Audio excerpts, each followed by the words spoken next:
deciding his fate. Tomorrow, the sentencing phase of Dzhokhar Tsarnaev's trial begins. Jurors will decide whether to sentence him to life in prison or death. And our Beth Germano is live tonight outside federal court. Beth, we know many survivors are weighing in on this at this point. Well, Paula, some bombing survivors have weighed in very publicly that life in prison should be enough for Dzhokhar Tsarnaev. And it'll be interesting to see if that has any kind of an impact in the coming weeks. Jurors, of course, have not seen these statements, and it's been a couple of weeks since they found Tsarnaev guilty.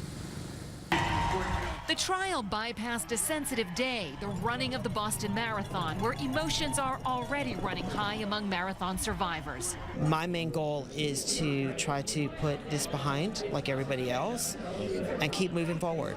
2 years ago, Scott Weisberg had just crossed the finish line when the first bomb went off. And now the question of whether Dzhokhar Tsarnaev receives the death penalty or life in prison is still hard to answer. I don't really think it's going to make a difference what he gets, is because he's not going to be out there to hurt any of us again. While the outcome was certain in the first phase, defense attorneys admitted Tsarnaev's role in the bombings. This phase is less certain. The death penalty debate has intensified as the parents of 8-year-old Martin Richard asked prosecutors to take it off the table. And today, survivors Jessica Kensky and Patrick Downs agreed, writing, "If there is anyone who deserves the ultimate punishment, it is the defendant. However, we must overcome the impulse for vengeance. It is time for us to invest our energy and resources in the future instead of the past." So does the defense tell jurors that some victims want their client to live?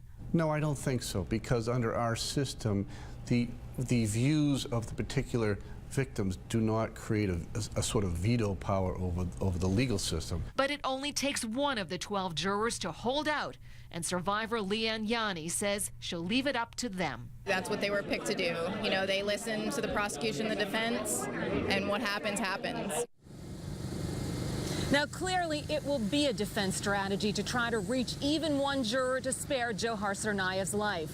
Jurors will be asked in the morning if they follow judges' orders not to view any accounts of today's marathon and last week's anniversary. Reporting live from outside the federal courthouse, I'm Beth Germano, WBZ News. Jonathan? All right, Beth, thank you.